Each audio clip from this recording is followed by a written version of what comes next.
So why is the war? Why do we fight?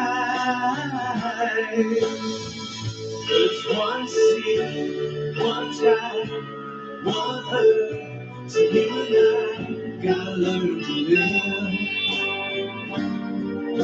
together. When one hurts, when one needs, we all gotta learn to live together. Peace, make peace, make peace, peace. Alright, isn't it time, brother, stop dying? Isn't it time, mother, stop crying? Stop the fighting and the hate. We gotta make peace before it's too late. There's one sea, one earth. So you and I gotta learn to live together. When one hurts, when one needs, we all gotta learn to live together. Peace, in peace, in peace. Alright, everyone lives, everyone dies. Everyone loves, everyone cries. Round the world we're all alike. So why is there war? Why do we fight? There's one sea, one sky, one earth. So you and I gotta learn to live together. When one hurts, when one needs, we all gotta learn to live together. Peace, make peace, make peace, peace. Alright, isn't it time, brother, stop dying? Isn't it time, mother, stop crying? Stop the fighting and the hate. We gotta make peace today. There's one sea, one sky, one earth. So you and I gotta learn to live together. When one hurts, when one needs, we all gotta learn to live together. Peace, in peace, in peace. Alright, peace, peace, together.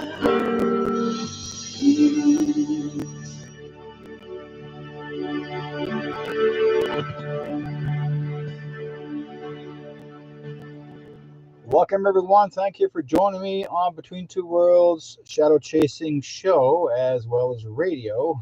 Yes, I'm here. I'm your host, Derek White Sky Cloud. I've been doing this for a long time. So, anyways, nice to see you guys here. And they're coming into the chat rooms that are actually on Facebook as well as YouTube. The people are coming in the rooms. And I'm sure it'll take some time before everybody else starts to join, but we'll still continue. Tonight's going to be a very interesting evening, and I'm actually on time, so to speak. There has been a lot of things going on that a lot of people are kind of freaked out about, and I'm serious. And they're all saying they're freaked out. Like, really? Yeah, you're freaked out. So we're going through something called shockers, and we will have to go through this because this is what basically is what you call the wake up call. And the white hats have been trying their darndest to get you guys to, literally open your eyes and see what's going on. And they can only do so much, uh, you know, to let you know what's going on, right? And so we got Marcus, and thank you guys for Marcus, the first time viewer, good. Um, so tonight, it's not just about psychic readings. For the first hour, we'll be talking about what's going on across this world and this land. A lot of people want to know what's going on, and of course, I'd like to update you. Um, I have been seeing, and people have been sending me information regarding. Oh my God, I hate to say her name. I really promised I wouldn't say much about her, but she's really taken credit of Canada Day, that she was the one that got everybody arrested in Ottawa. And she says it wasn't Trudeau that actually had these other people arrested because they're flying the flag. Apparently, she's the one who took the credit, saying that she told, yeah, in the chat room. I'm not mentioning her name much, but you guys already know who she is. And she says, because she says she's the leader of Canada, nothing more. That she says that we all know. I mean, the real Trudeau has actually been gone for a long, long time. The real one actually is, you know, um, the fake one's out there supposed to play the role, but like she said, she's the one that's telling him what to do and saying this and this and this and what to say, and I've actually, the coolest part that I had seen. There's a fellow out there who's an impersonator, and he can do a fantastic job impersonating Trudeau. I won't mention his name, as you know he'd say, but Trudeau, or the PM, one time PM. He actually impersonated him so perfect, and he's actually his size and weight and feature, except the face. Well, if you put the mask on, you swore it's him. I can tell you this. Why was that video made for you to see? If you haven't seen it yet, go on to my Telegram. On the True North Strong and Free, you'll find it in there.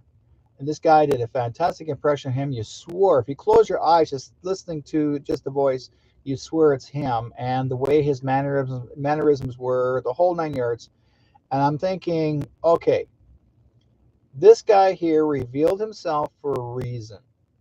Okay, he revealed himself for a reason, for you to know that there is another person playing him without the mask being worn. He can still speak French. He can still, like, the same as like a regular person who lives in Canada. Not everybody speaks French anymore. French is being lost. But he's, like I said, his mannerisms, his walk, his talk, the whole 9 yards. And he actually did a little, I guess, a little short featurette, and it's in my Telegram page. When I seen it, I went, this guy is perfect. And I know very well someone sent this to me for one reason, because I do my research and people know what I share is coming from them. Okay. And when I share this information, they know me well that this is the truth. I know full well that little video feature was done on purpose for us to understand there only is not always one Trudeau living or thinking that he's alive. So the thing is that this guy actually, like I said before, he has the same weight, same mannerisms, except you put the head mask on, you swore it's him. And they do fantastic Hollywood features, Hollywood replicates that you would swear it's really him. And that's why I'm trying to let you guys know The real Trudeau is not even living. He's not even here. He's gone. He's been taken out a long time ago. And some of you guys are going like, oh, no, you're wrong. It would come up on MSM. No, it won't. It never will, because the MSM was told not to say anything, because Trudeau himself, whoops, I said the word, he actually admitted that he paid $650 million to lie, to get the mainstream media to lie. And whatever they tell them, whoever these bad guys are, whatever they tell them, they're told to lie. And I'm thinking, okay, this is interesting. If they're told to lie, and then I do notice, and I've noticed more and more, there's a lot more radio broadcasters, TV broadcasters deciding to no longer keep their job or stay on their job because they're sick and tired of lying, because they're told they have to lie to the public. And that's not their job. These are real, true journalists. But some of them actually said, you know what, enough is enough, and we're going to become, we're also going to be whistleblowers. We're saying enough is enough.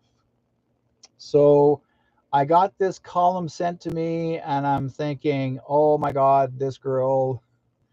I mean, we do have a live one, literally.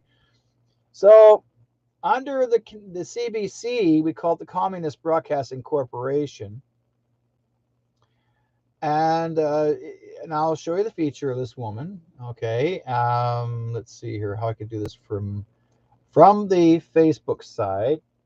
Okay, here's the feature of the Facebook side. I'll just swing it in here, bring it in here, the cover, and I'll swing it to the front. Okay. You'll only be able to see it through Facebook, but this is her right here.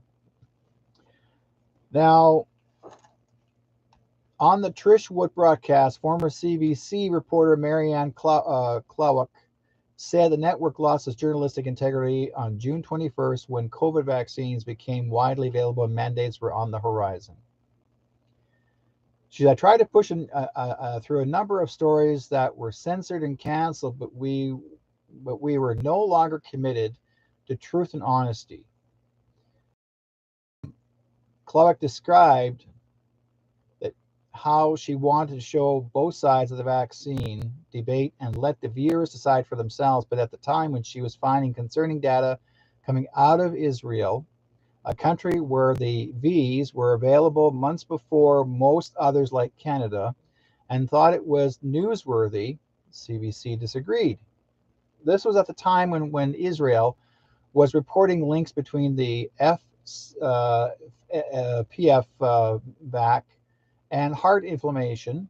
Okay, so Klawick continued in it, and we were talking about this in the newsroom about this link and that what could it mean? Well, how the trials were on for this vaccine until 2023, and I called a meeting with the managing editor and the exec, and I said, we have to be really careful on this bandwagon. We're going on promoting this V before we don't know what the outcome is going to be in the few years down the road.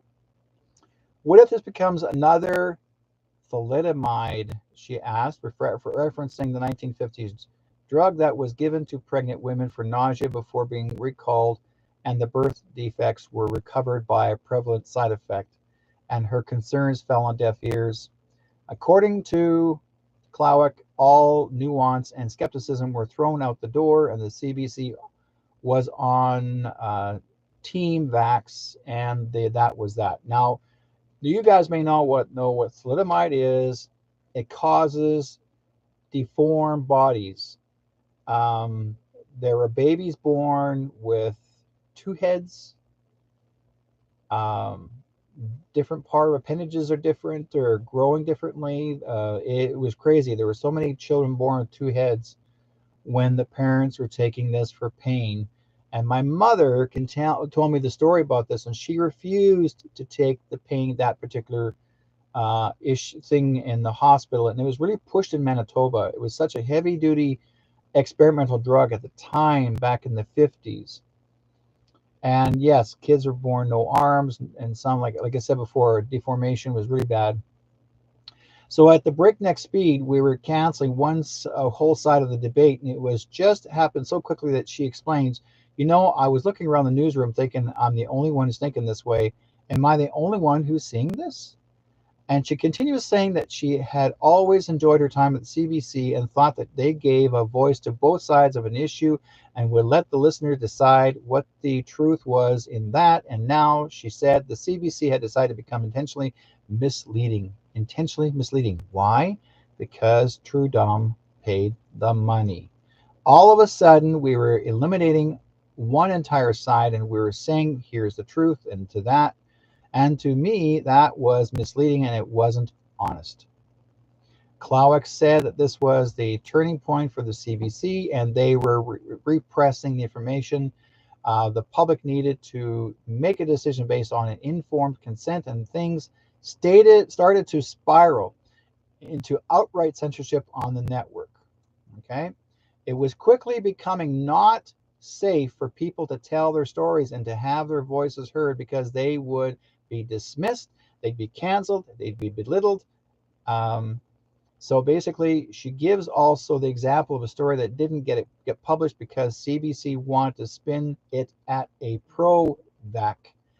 And she says a group of parents contacted her with the V concerns. For example, they thought it was unethical to encourage children to get the V before their parents' backs, behind their parents' backs.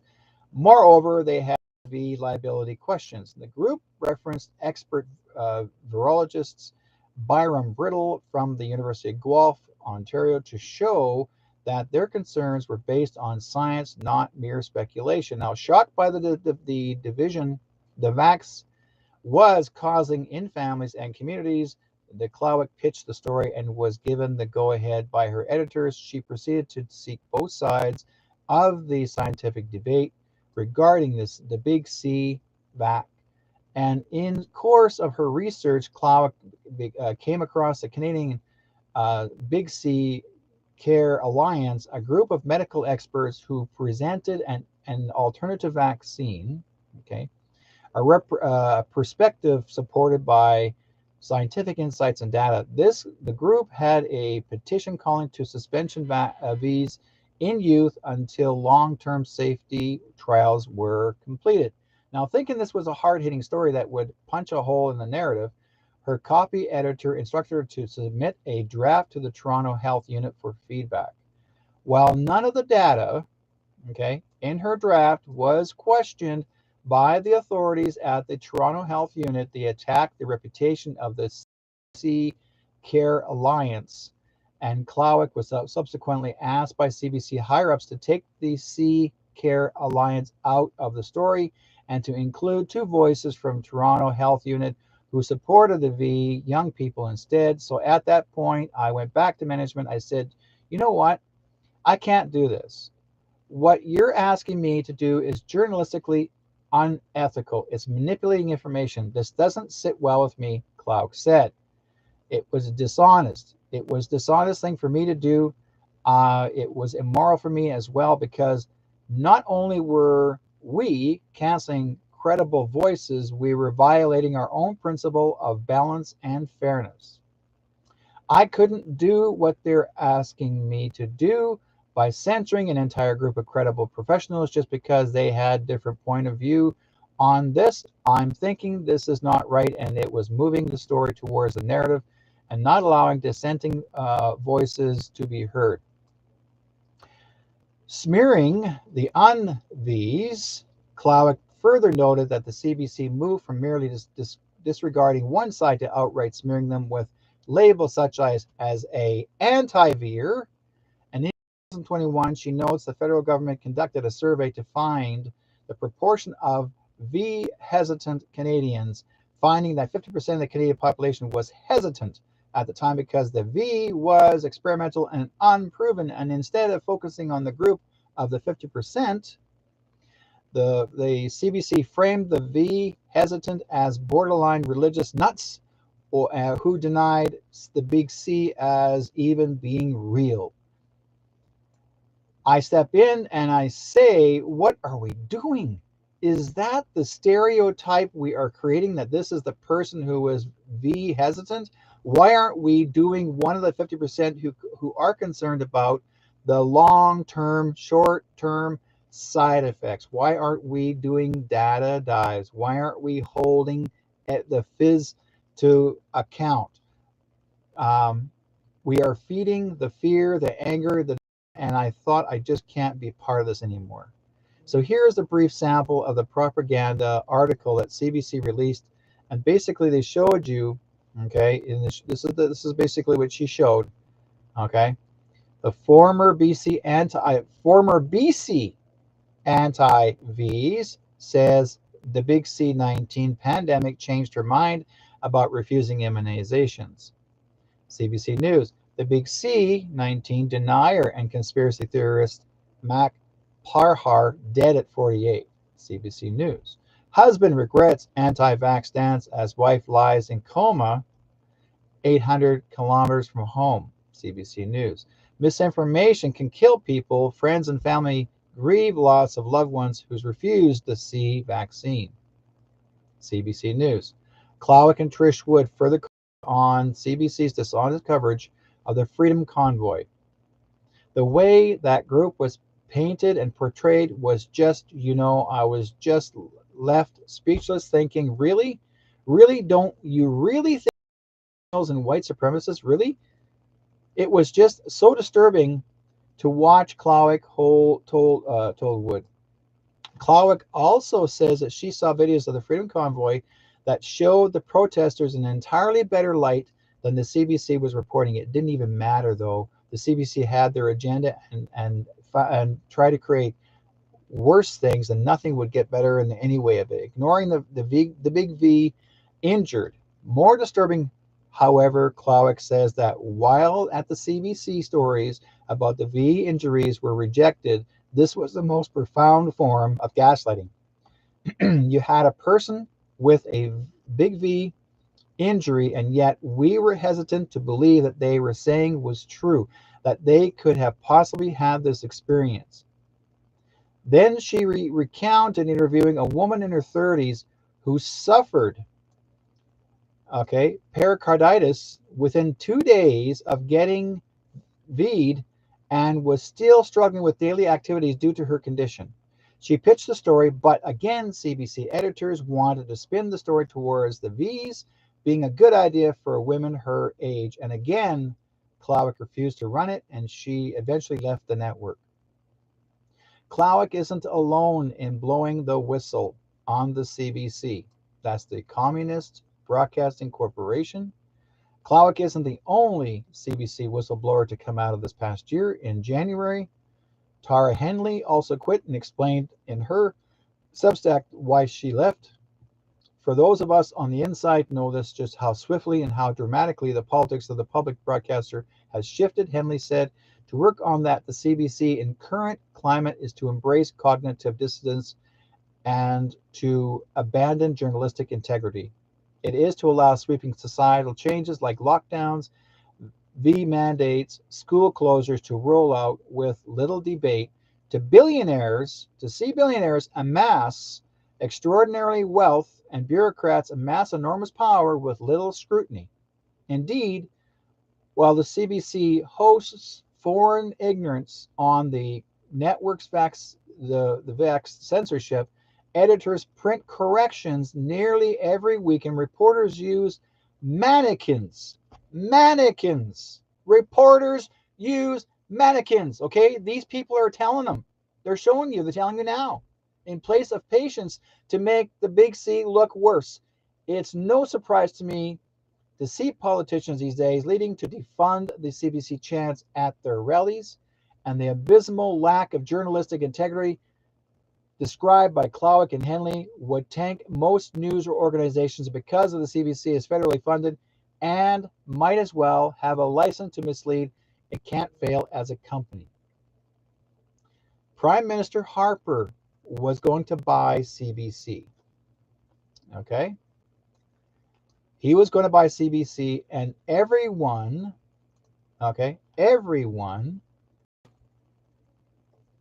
freaked out because they knew that if he actually did buy CBC, we're screwed. Because everybody knew that every politician, can screw you. Like basically, there's no way in heck you're going to be able to know the truth. And because what the plan was, okay, stress this more. What the plan was by Harper was to control the CBC's media. That was the beginning of control of the New World Order, because he was part of that too at the beginning. Trudeau got in simply. Okay, Trudeau, I mean, even though, like I tell people this, I had a friend that was working inside as a page for the Parliament in Ottawa, and she was standing up for the rights of the people because she didn't like what she heard, and so she was exposing Harper, and so she put her sign up there, "Stop Harper." If you guys remember that, "Stop Harper," she put that right in front of the camera, and the public seen it because she knew, because that camera was shown to the public to see that channel. When she's thinking, everybody's thinking, why is she doing this? What is it that he's saying or has said to get her the attention, what he's done wrong? And she exposed him. But this is just before this whole thing happened. I would say maybe 8-9 years before previously. She knew what their lineup was. And the only way they were going to try and silence her was to either get rid of her or pay her off. And she refused to get paid off, and so she got let go. Meantime, I've seen her at many protests, even in Vancouver at Stanley Park. She was there many years ago to help protect the forest and to do other protesting. She was there. And the thing is, she's seen things and heard things, folks. I'm not kidding you. This is for real. This whole plan, like I told you this before last week about this young man, who was psychologically convinced that he had to go and find Harper and to get him to give him permission to go back to Turkey, go see his family. And at the time, Harper actually banned any flights to Turkey because they're trying to make where the Muslims were evil, and they weren't. But they try to get the media to believe it because CBC said so. Okay, they told CBC, "Oh, they're evil. Don't don't trust a Muslim." Are you freaking kidding me? I got so many Muslim friends. They're fantastic people, right? So the thing is, this is how they create the propaganda. Another good friend, Kit Carson from Z95, he quit his job, quit working for them, not because what he did wrong. He quit because he refused to lie. A global BC producer director, she lost her job. They fired her because she was at a protest, not participating, but she was there watching. Okay, she was watching the event, and someone knew of her or she looked familiar, and they asked her where she's from. Like, "You look familiar," and she goes, "I work for Global BC." Next thing you know, dumb. They got rid of her too. You see? So there's a lot of people being paid off in the news media, mainstream media. They're told to shut their mouth. And this is a CBC story. This is a story that had to come out, or a newspaper story, a column that had to come out with the truth. Now, I kept telling you guys this. I kept showing you that the crap that's going on, and people go, "Well, Derek, you're nothing but a conspiracy theorist. There's no proof. CBC says so. There's no proof." Guess what? Guess what, guys? What happened? Half the freaking staff left CBC because they refused to participate in the New World Order. They refused. They knew what was going on. They knew what was, I mean, all the journalists, I mean, most of the journalists didn't want to participate.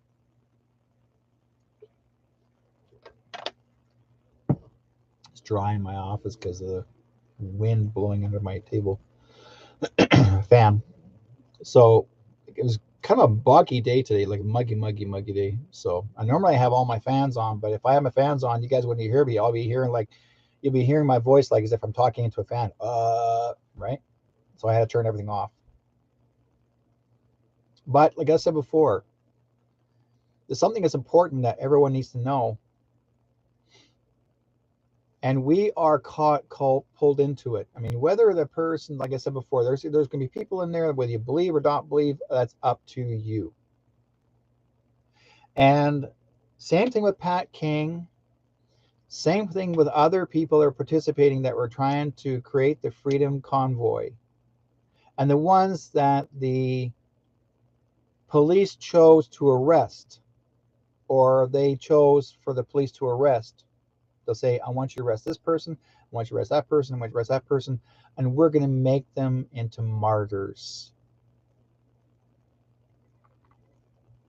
We're going to make them look bad. So they're going to make up stories about people that they're not evil, they're not bad. These people are just volunteers trying to help survive and to live and to basically get our freedom back. Our freedom, not white supremacy. Sorry, bye, guys. You're so caught up in CBC. Get over it. If you don't believe everything CBC tells you, you're in the wrong time. You've been locked down too long or believing everything is true. Do your bloody research.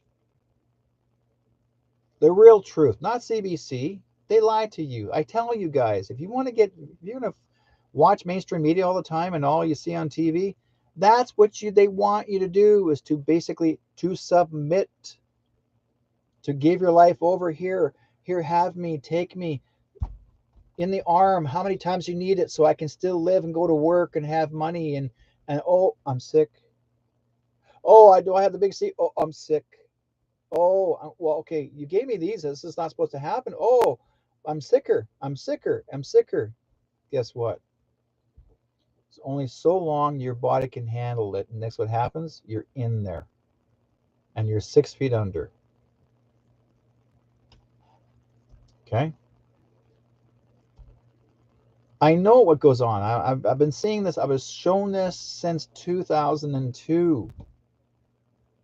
My extraterrestrial friends that I work with, these guys are fantastic, but they gave me the warning and to be aware of it, what's going to happen. They show me things, and they showed me a big, huge fire.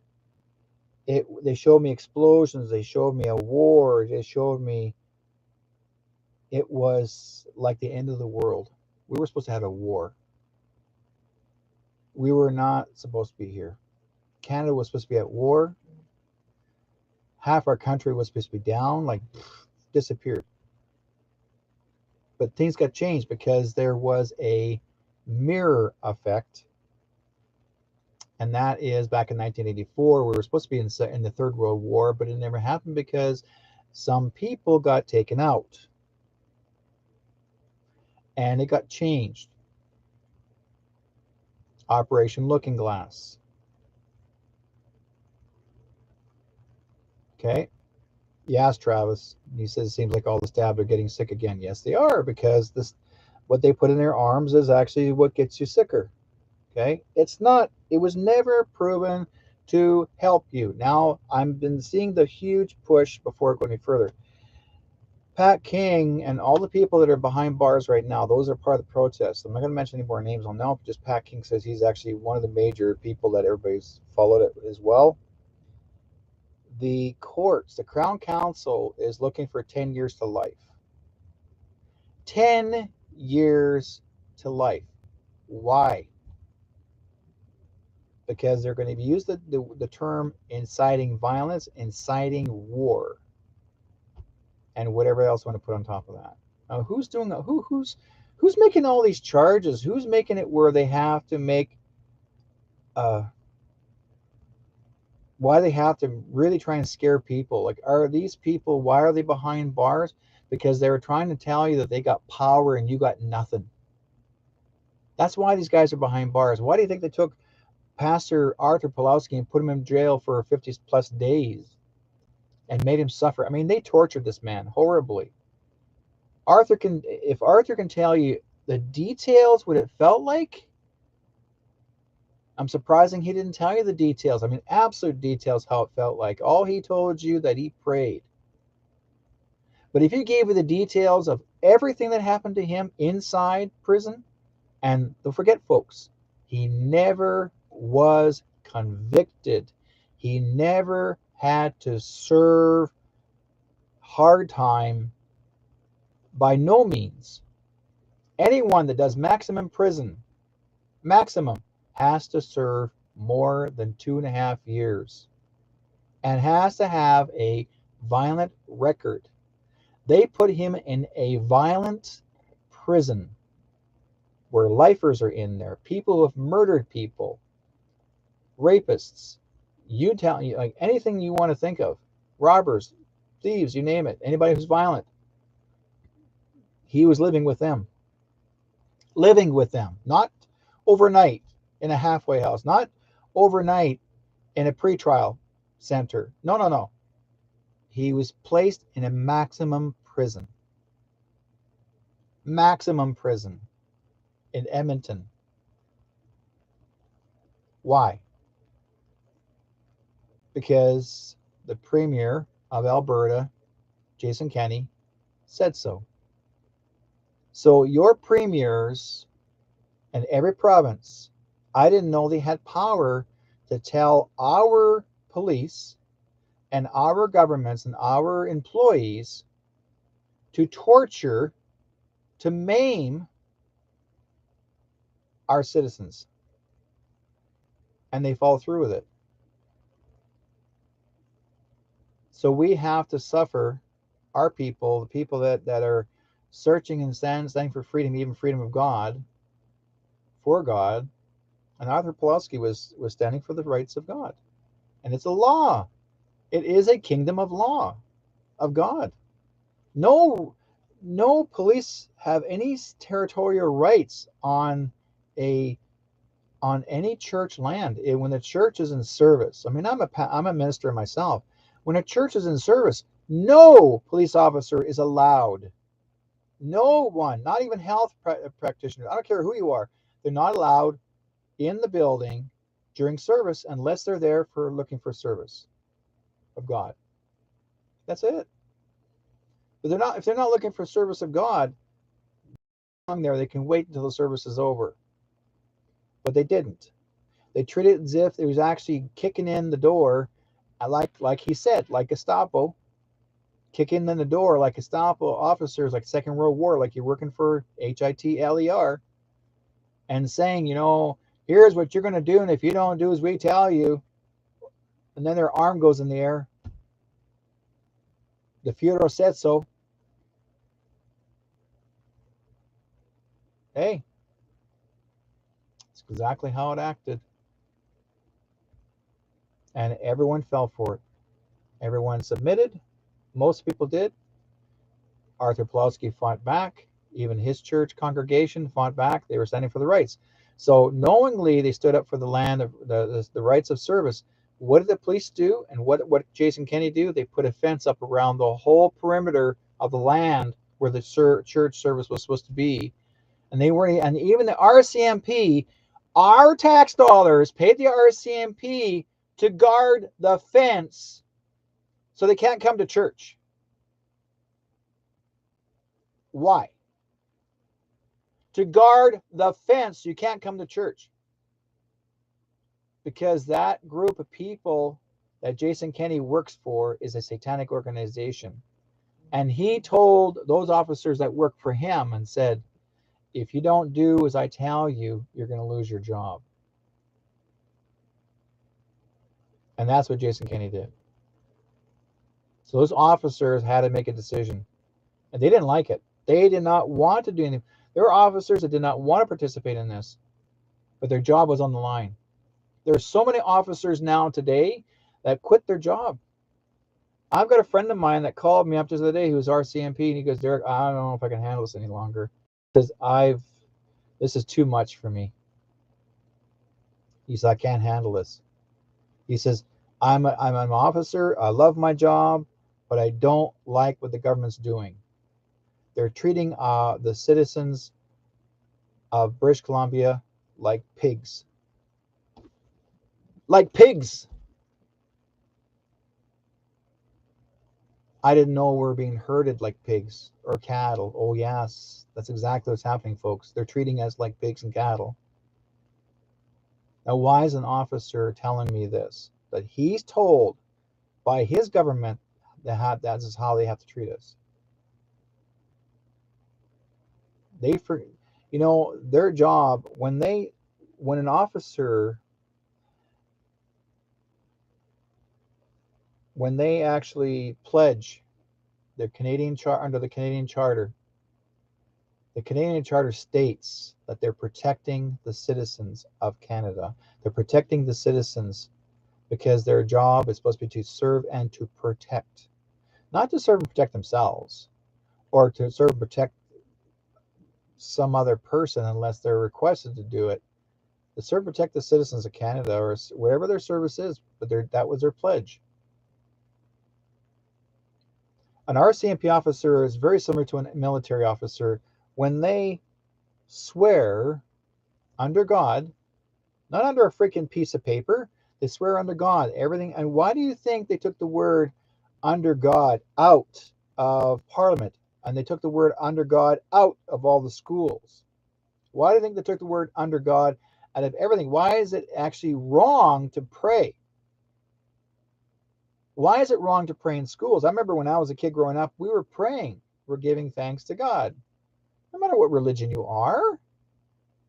Nobody cared. We just thank God. We're here. We're asking for your protection. We're asking for your guidance and lead us into not into temptation.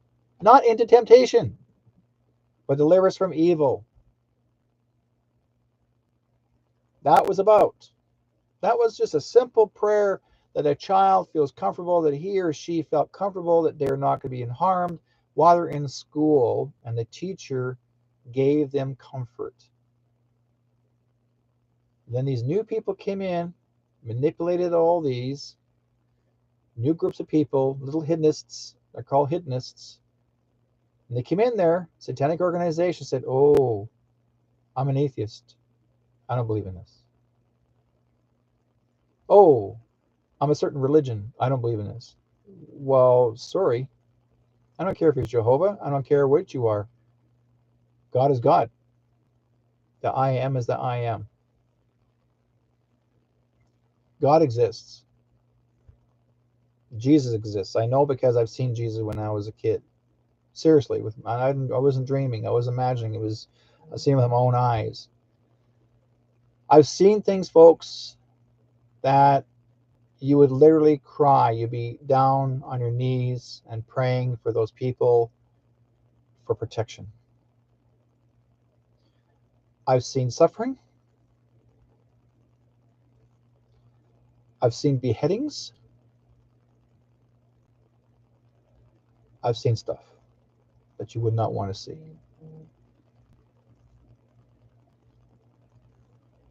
And yet they want us to believe that it's normal, that it's okay, that we can get over to get over it. Words, get over it, move on. It's not that easy. I had to learn from spirit, and I had to learn in a very hard way to become an observer. I learned to become an observer. That's the only way I can say, I had to learn to observe things from afar, from distance or close, but I could not allow myself to absorb so much of suffering, because I've seen so many things in my life, more than most people. Sure, you're physically there in certain parts of the world. You've seen people suffer, children suffer, starvation across that. Those starvations in those African countries and other parts of the world, those are purposely done. The Rockefellers and Rothschilds, they're the ones that purposely did that way. They purposely did that on purpose. It was them. They made those people suffer. That was their code, was to make people suffer. And I'll tell you why, especially the African American children, because their blood was stronger and more powerful than any other human on this world, in this world. And they want children to suffer. So they have them at a point that they can actually just say, well, you know, this child's almost ready to leave this world. We'll just scoop them up, disappear, and you'll never see that kid again. And they'll start these donation programs. Oh, this family here, this little boy needs water, this boy needs food, and the people are suffering, the lands are dry. I got friends that live in Africa, and they said there's lots of areas that are very green, very open, but what they've done, what the corporations have done, is they've starved them out to the point they're not even allowing them to dig for water. They're making it a law in some areas you cannot even find your own food. So you suffer. They starve you. They've been starving them for many, many years since I was a boy. This is an ongoing thing, folks. This is not something that's brand new that came out in the 1970s or 80s or 90s. This is ongoing even before I was even born. This is an ongoing generational corporation, and the Rothschilds, the Rockefellers, the Bilderbergs, and all the other higher up families, billionaires and trillionaires. These are the ones that had started this whole idea from the beginning, is to starve society. So then we can't really see and we cannot, and they don't want us to be above. They don't want us to be successful. They want us to be the underdog, and they want us to feel like we're always fighting to struggle. And our parents are having 2 or 3 jobs. One man will have maybe 2 or 3 jobs, trying to keep everything above ground so his family can have food and money in their pockets. And that man suffers because no wonder they drink sometimes. Why they do drugs? Because they're suffering. They're trying to find a way to stop the pain. And this person has very little amount of sleep, and they die young. Just like being back in the Neo West, a lot of these gold miners were actually digging the dirt looking for gold, and most of them died in their 40s because they're deep in underground, and if it caved in, or if they just wasn't any more gold left, that was it. There was always a financial system available for everyone before the early 1800s. It was always available. No one suffered. Everyone was doing quite well financially. People were doing fine. I watched a movie, an old film in color that was recorded, and I'm gonna tell you guys, this is gonna blow you away. I've seen this recorded video made in the early 1800s, where they said filming never started until the late 1800s and early 1900s. No, 100 years before the original release of film did exist. In fact, it had audio, it had video, it was perfect.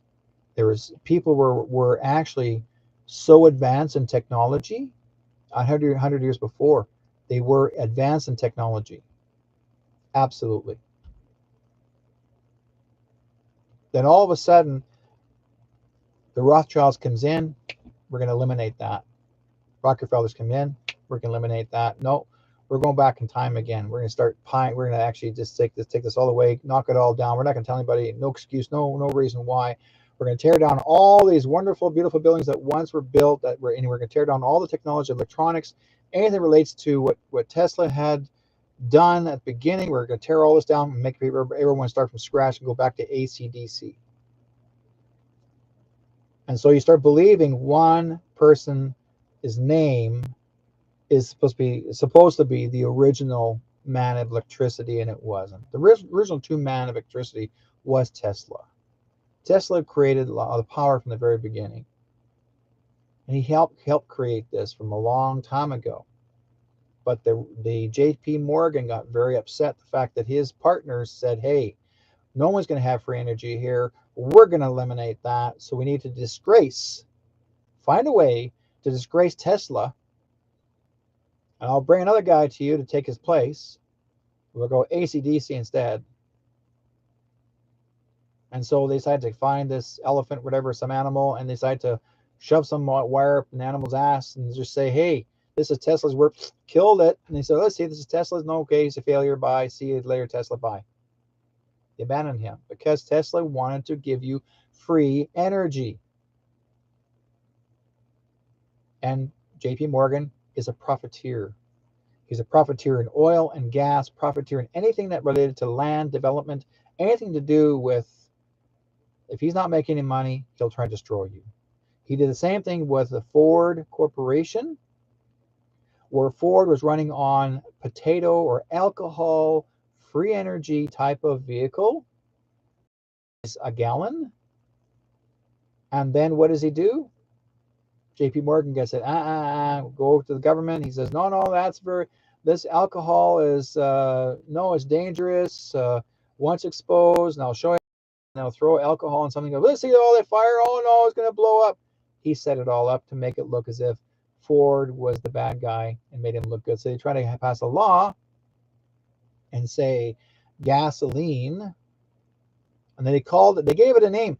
We're calling this fossil fuel. Okay, we're going to call this fossil fuel. And I'm thinking, okay, well, fossil fuel, underground, we'll call fossil fuel. Ford, what he decided to do was, instead of actually agreeing to go straight fuel on his car, he went, no, we're going to go half fuel and half alcohol. Compromise. At first, Ford was going to go hydrogen, water. And it worked. They had already had the technology to start that from the very beginning. But again, JP Morgan says, no, you can't do that. It's not safe. This man is powerful. And you'll always hear the name JP Morgan because the company, the people that are related, and all the relatives and anybody who's related for the family have all followed through the same way. It's called, JP Morgan is actually all to do with destruction of purity, destruction of honesty, destruction of free energy. That was JP Morgan and his corporate cohorts. That's what he's done. So basically, Ford was forced to basically abandon the alcohol because what JP Morgan did is go into the government and said, federal government said, no, we're going to want a law passed that no one's allowed to actually burn any alcohol in their vehicle. It has to be fossil fuel, and if it's any traces of fossil or any traces of alcohol in the vehicle, they get fined or they go to jail. And that's exactly what happened.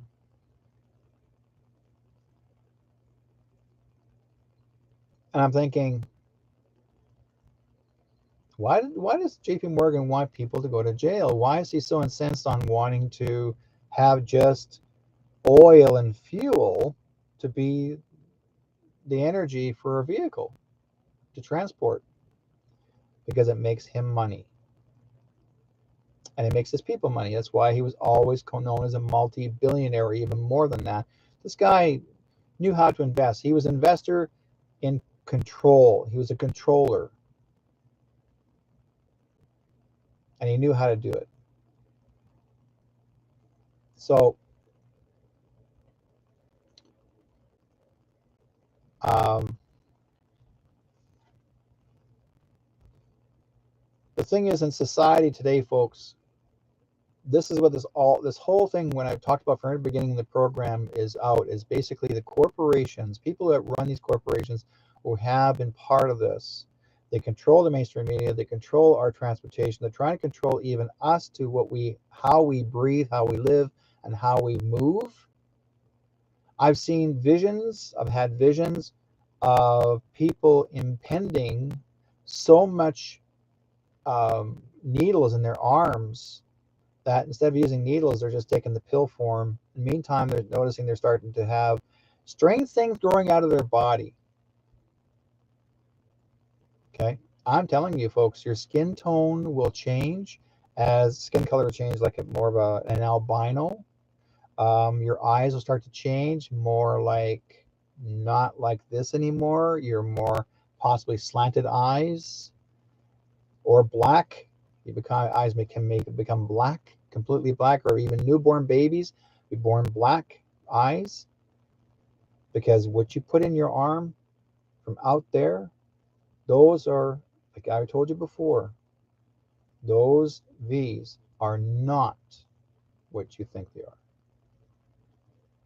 It was never proven. I gave you the editorial on it.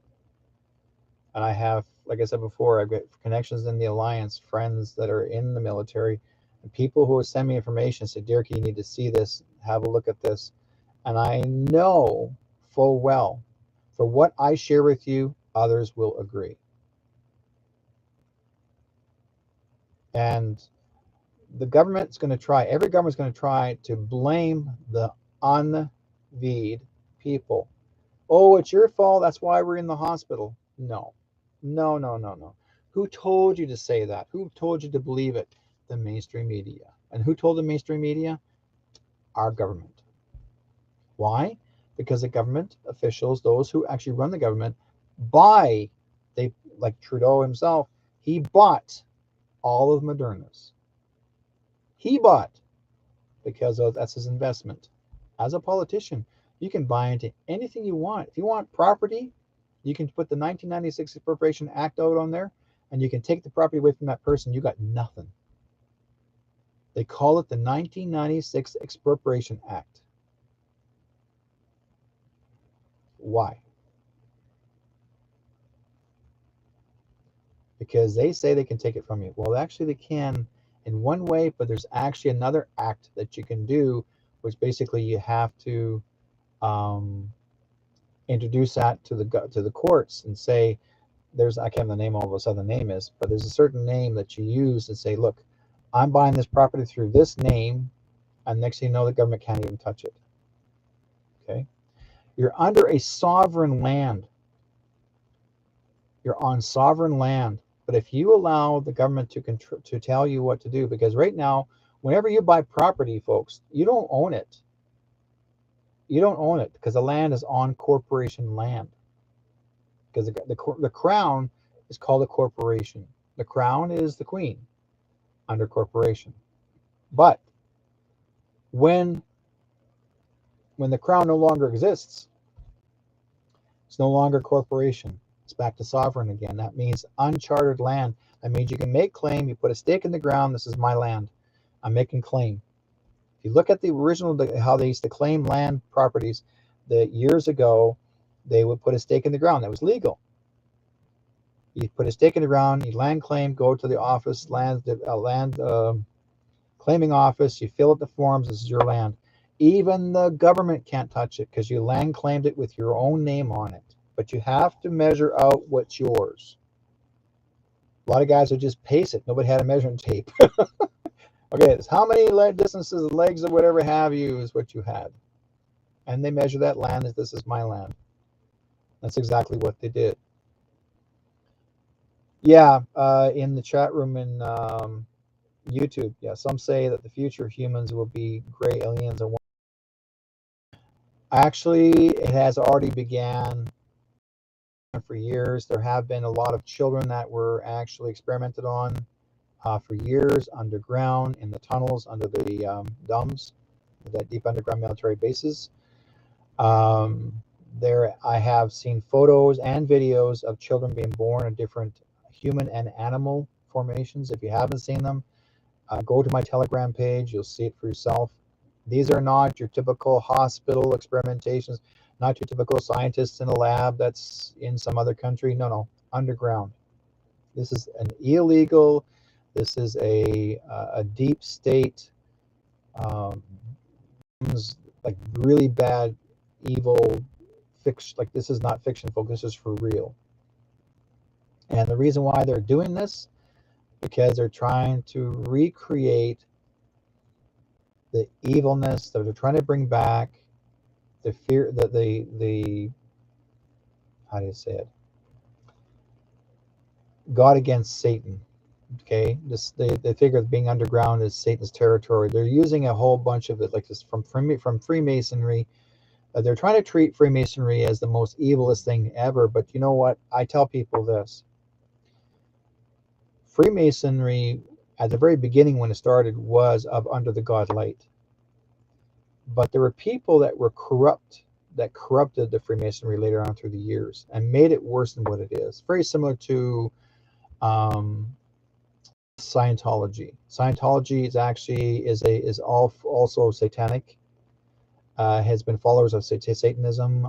Your Jehovah's Witnesses actually is under the list of, like, actually the original leader of Jehovah was a Freemason, and he was also a practicing Scientologist. So anybody who follows their version of their thinking, people don't realize you're following. Some people either think they're following something cool, but it's actually demonic. Even July the 1st, like for example, our country in Canada, July the 1st was actually, you were celebrating not just Canada Day, you're celebrating Satan Day. So, and yet people don't want to accept that or have a hard time believing it. You were. So that's why do you think the Rothschilds wanted Canada Day to be July the 1st? Because they themselves are satanic worshipers. They themselves are followers. There's all kinds of things out there, folks, that you may not realize that they were hosting, like even including on your Sundays. Okay, your Sunday is not the true Sabbath day. Your Sabbath day is a Saturday under the planet Saturn, not Sunday. Okay, your planet Saturn is on Saturday, is the Sabbath day, not a Sunday. Sunday was written under the dark days. So when anybody went to church on a Sunday, you were praising the other type of God, so to speak. I mean, it's a hard time to accept that, but I learned a lot through historical research, and I found out a lot about this, and this is crazier as crazy can be. Okay, again, do your research and find out what's really going on. The thing is that one thing I've learned to do in this work that I do, I'm trying to still keep an open mind. You want to keep an open mind. You don't want to be, you can be angry at some of the things that goes on in this world. I'm still watching these people walk around wearing masks in the street still. And there's even parents still forcing their kids to wear masks. Oh yeah, still parents forcing their child to wear a mask. Oh no, you put that mask on. Everybody, and this is mostly Asians, but the Asian parents walk across the street and the kids are still wearing the mask. Like, why? Why are you guys still wearing masks? Well, because you're all disease carriers. According to them, we're still in the same thing. They're blaming us. The Asians are blaming us for creating the V, but we are the innocent ones. But again, what the government had done is the government decided to have a separatism, and they created racism.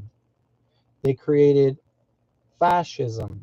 They created singularities of basically how I'm trying to get people to subdivide me away from each other, so we can't even come together as family, and that's how they're trying to cut you off. So they actually have a father and a daughter, or a father and a son, or mother and son. Is, well, if you don't get the V, then you can't come to this family dinner. Okay, I'm not coming.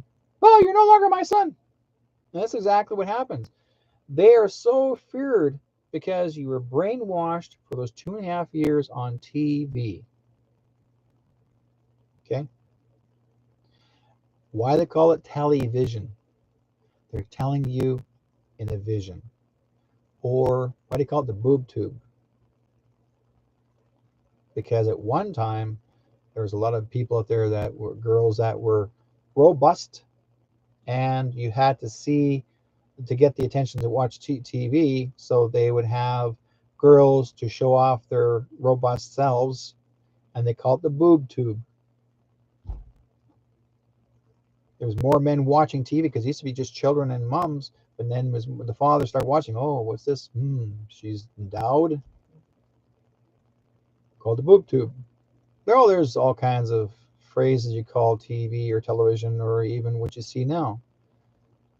So the thing is that they're trying to create what even Disney itself, even Disney and other corporate businesses are trying to get us to believe, get us to feel like it's okay for children to have sex with an adult. Well, who started that? Who came up with that idea? right? These are pedophiles. These are people that have been doing it for the longest time, but the good people are, let me explain this part.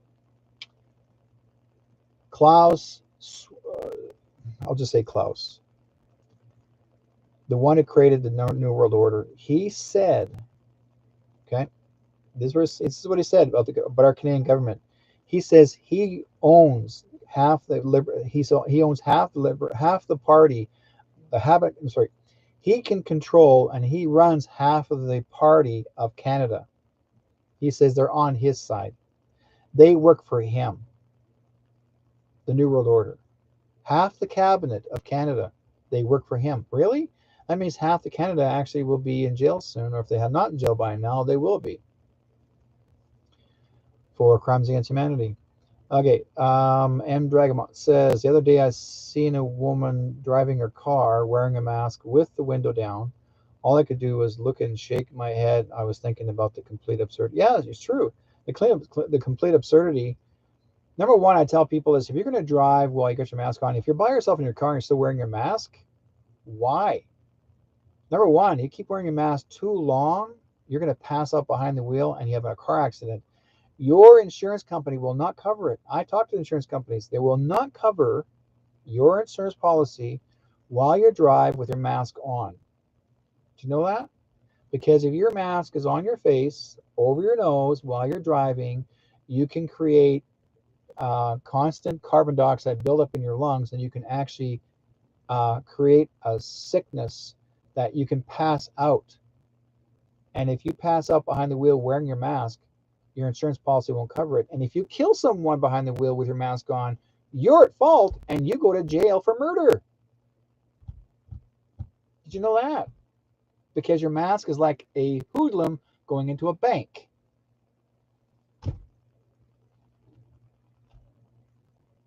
Oh yeah, it's getting crazier and crazier all the time. So I warn people, if you're going to drive, don't wear that stupid mask.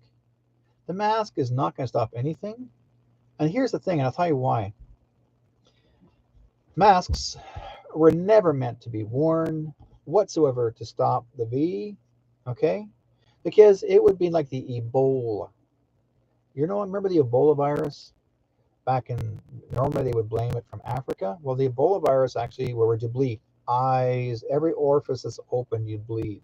That's called a V virus, okay? What the government had made, they had to register and patent that word, the C, but they had to add the word V on it to make sure it looks legitimate, so get you to wear the mask. Did you know that? Because when it came out from the very beginning, the word corona was the laughingstock. And then the word COVID came in after. Then they put 19 next to it. And then it became a virus after that. And they put the word all together and say, oh, that's what it is. Oh my God, run and hide. Put your mask on. Because they use that word on there. Okay. Albert, this is not Métis night. So, and by the way, Albert, this infinity is also represents the infinite life, not just about a flag. Infinite life. Life is continuation, continuum. So he's worried about this particular item right there. But the infinity is also infinite of light. So I'm not making a big deal about it. And Albert, you're right on that part as well, because flags were identified. And I'm going to agree with you. I very much agree with you.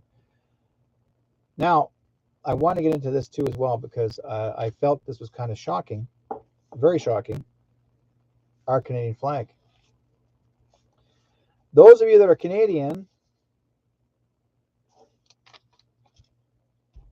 our flag has the maple leaf in the center and the two red boxes on each side. Now I'm thinking, okay, I can't find a maple leaf that matches that design on the flag.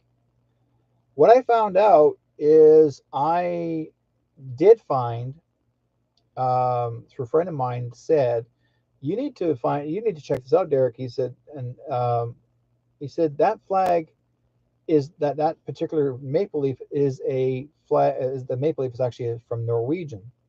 It's Norwegian. And I'm going like, are you kidding me? So I went and I checked it out, and I thought, okay, Norwegian's Norway. So I went even further in the research, okay? And I thought, okay, why is our Norwegian maple leaf doing on our Canadian flag? Because we already have a Canadian maple leaf in Ontario where we have our maple syrup. So why aren't they using that particular leaf? And why the red boxes on each side? Found out later that the meaning of that flag is because that maple leaf, that particular one from Norway, was selected by the Rothschilds. And where were the Rothschilds living? In Norway.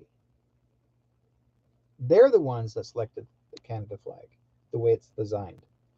The two red boxes represents the design of bloodline from both boxes. Those boxes represent filling up of blood. And what does that tell you? Satanic. What does that tell you? Adrenochrome. Yeah, that's what it is. Reptilian Rothschilds. So that flag actually is not even, and even though a lot of people are saying it's a corporate flag, it's a flag of corporation. Yeah, because that Canadian flag never was not really accepted by the Canadian people. I remember back in the 1965, when I was a kid, I remember seeing the British Commonwealth flag that we had in Canada. I thought that was going to be the flag that we will always have. And then they decided to change a whole bunch of new like redesign a whole bunch of new flags. And I remember the Rothschild. Someone mentioned to me. They said, well, the Rothschilds were seen with the Queen at in Winnipeg, because the Queen and her sister were down at the University of Manitoba, and I was there as a kid. I was 10 years old, and I remember watching this. Her and her sister were there, not too far from where I was standing. I was at the university because I was actually I got to go to the labs in the basement. I used to go into the labs, and I get to play with the white rats. So I was a kid. I used to always enjoy playing with animals, and I played with the lab rats. So, anyways, I remember coming outside, and I just got the lab rat given to me as a gift because one of the guys said, "Well, this one never was experimented on. They had too many rats. You can have one and take it home with you." So I was actually going to raise a lab rat or raise a rat as my pet. Anyways, I got the rat, rat in my cage, a little kind of cute cage. It was a bird cage. Actually, gave it to me, and I had covered. And I was watching the ceremony in Brandon, Manitoba. And I remember this. It was the Queen and her sister, and the Rothschilds were there. Or one of the Rothschilds. I can't remember which one it was, but he was an old guy, and he was there. And they were doing some digging of earth, and they were putting where the pole was supposed to be for the new flag that was supposed to be flown in Canada. So that was representing or presenting the new flag that was brought out. And then someone kept on saying the word bloodline. It's all related. This flag represents the bloodline. And I'm thinking, bloodline, okay, well, bloodline. As a kid, you don't think about it. And then I had a dream about it. Bloodline. Oh, so this is the Rothschilds flag. This is not our flag. This is not really a Canadian flag. This is a Rothschilds flag. This is, and then when I found out also too that the Rothschilds bought Canada, they own the country. Canada never was like John A. Macdonald has nothing to do with this country. Sure, he was a prime minister, elected prime minister, but our country did not become Canada as you think it is. Canada never really was a Canadian country. It was actually, Canada was actually the Upper Canada, Lower Canada, so it was actually called the Dominion of Canada. We were never called Canada. We're called Dominion.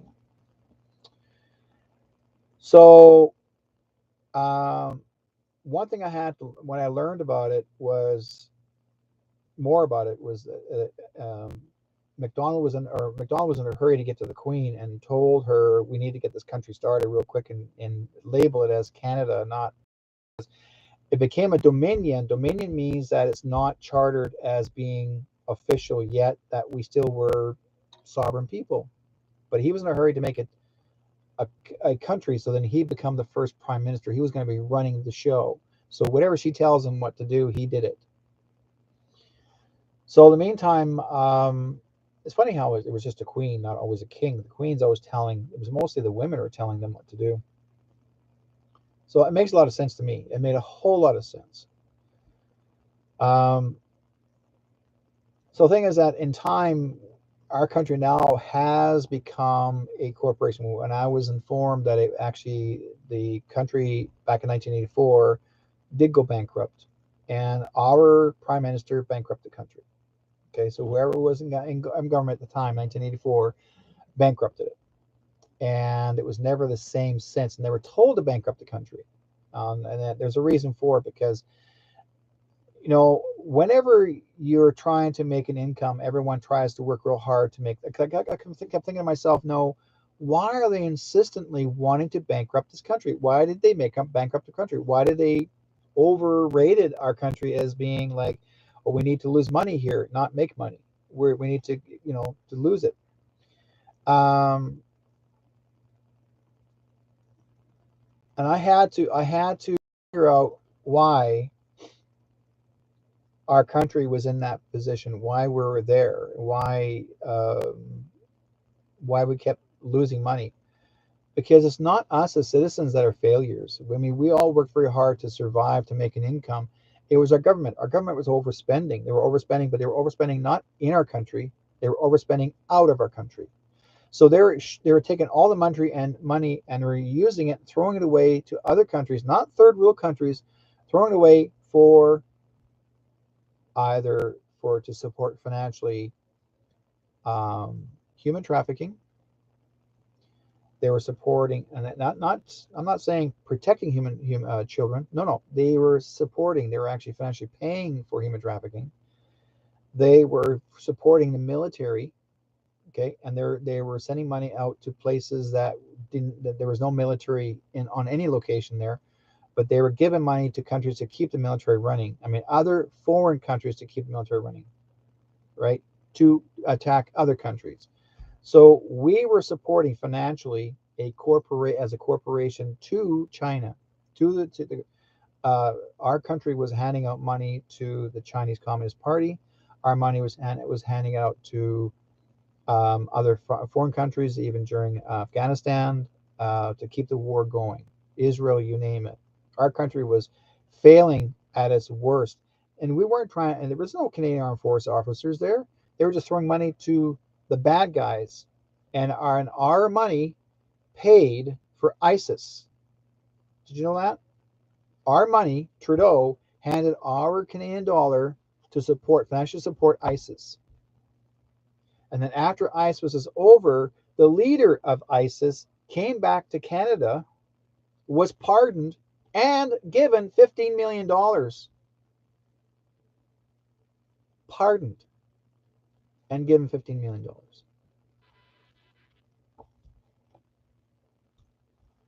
Right? Yes.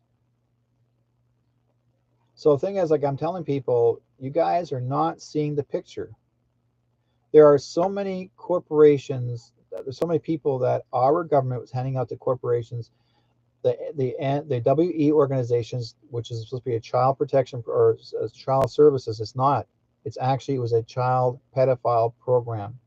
They were actually doing human trafficking there. Even Oprah is involved. Okay, she's also part of it. Trudeau was he handed out over $700 million before he was convicted, before he's taken away to jail. He handed out handed out over $700 million of our money during the COVID lockdown to the WE. He was in a hurry to give it to them. Like, oh no, you have this now. Here, you can have it. Why? That $700 million could have paid for us, but no, he had to pay it for them because that was what he was going to do. Okay. Then he also was involved with the SNC Lavalin, which our good sister, who actually was part of the Liberal Party at the time, And she was forced out of government because she refused to lie for Trudeau. So she stepped out and walked away. Meantime, he was involved with shenanigans with the SNC-Lavalin, and SNC-Lavalin was also part of a child pedophile, also a child trafficking organization. So these are two both connected. It was truthfully connected. And how I know this, and again, folks, this was given to me by the truth of people of the alliance. They're the ones that are trying to tell us this is the truth. This is exactly what's really coming out. And they were showing you pictures and proof. So much pictures, so many proofs. And people kept on saying to me, prove it, prove it, prove it. Okay. So the thing is, this is crazier and crazier and crazier. Now, all the governments and royal families around the world. Yes, Steph, I will say this. I don't have to worry about any royalty of any families because, I mean, they're all gone now. Their history's gone. Okay.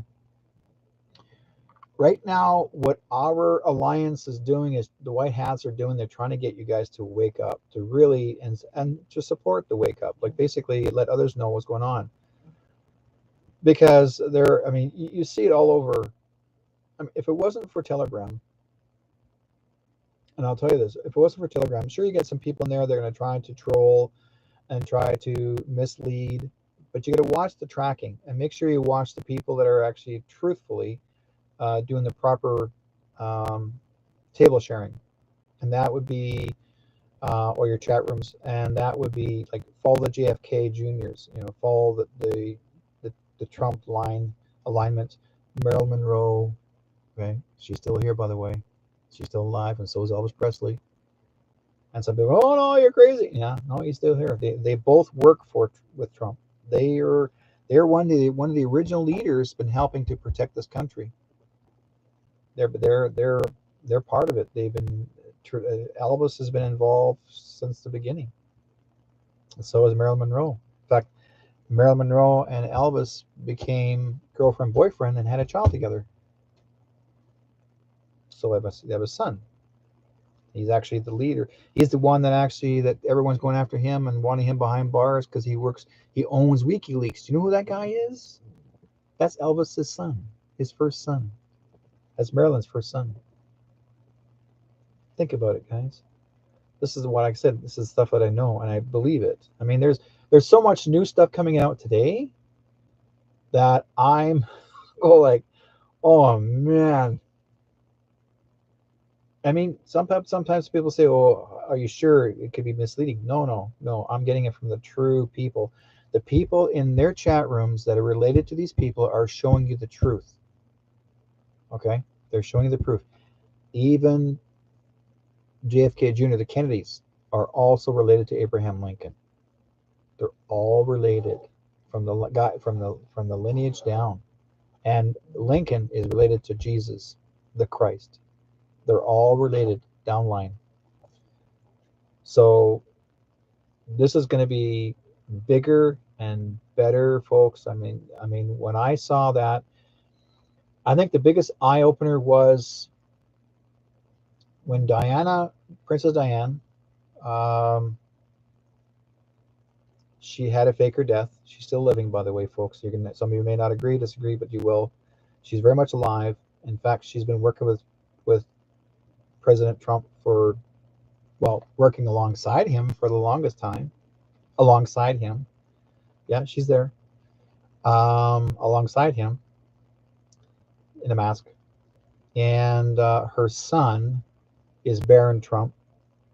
So they had a baby together too. There's a lot of stuff, guys, you may not know. There's things going to blow you away, and a lot of stuff I get also from. I like getting my information from a fellow who's well known out there. He works with the Alliance. He's top dog up there, and he's out there and does his own thing. So I'm watching for his stuff. How you doing, Susie? So I'm going to acknowledge everybody in the chat room. See Keith M. Dragamont. Let's see who we got here. Susie B. We got Tom Bell, Steph down. Let's see. Wendy, Carol Corlin, Julie, Alexis, Dave, Piltz. Piltzy, I haven't seen you in a long time, bro. Alan, Michael Ward, Layla Maeve, Travis, Judith, lineup of all kinds of people. Thank you guys for being in the chat rooms. Yeah, so like I said, I wanted to share this with you now. What am I missing here? Georgia Guidestones. Okay. Everyone's asking the question, what happened to Georgia? Why did the Georgia Guidestone get blown up? Why did it go down? Well, basically, number one, it's satanic. It was part of the New World Order that was, you'll if you look at the words on the written words on the columns, the concrete columns, it said New World Order. That's what it was about. And they got blowed up. Everyone thinks they got blowed up under like dynamite. No. It was like from the skies. Done. Then the funny thing is that normally when something goes down, they normally replace it, like as in fixing it and put it back together again. Now, and yet they didn't do that. In comes the bulldozers and well, I'll just push it over. Yeah, we'll just drag us away. Oh yeah, no big deal. Yeah, we'll just take it out. And that's exactly what happened. They just took it away and gone. So, and people said, oh, there's a time. Was it something inside? It was buried in the ground.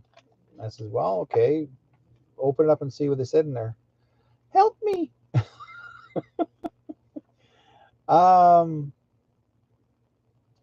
Please tell everyone about the slow roll going on in Canada, all farmers and trucks. Yeah, and okay, we've got, if you guys look at the idea of all the farmers now in Norway, Germany, France, oh my God, everywhere there's a slow roll on the highways. It's bigger.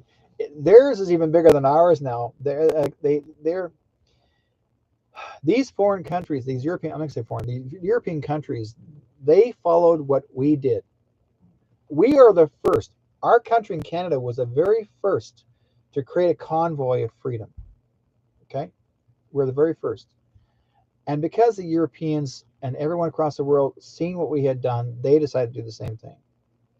Now, instead of them, not just the truckers there, now there's farmers. And the reason why the farmers are a part of it too is because the government, the federal government, is actually ordering the farmers not to give the food to the people. They wanted to create a food shortage.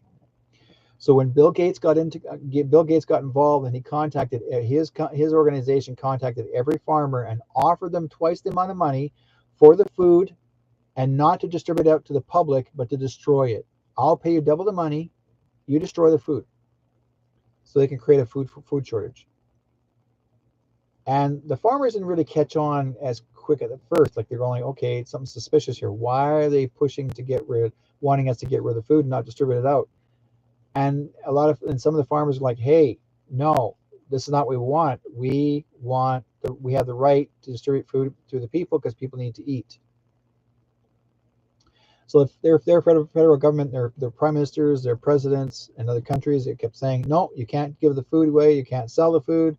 It's not going to the stores. You'll have to keep it and burn it, destroy it.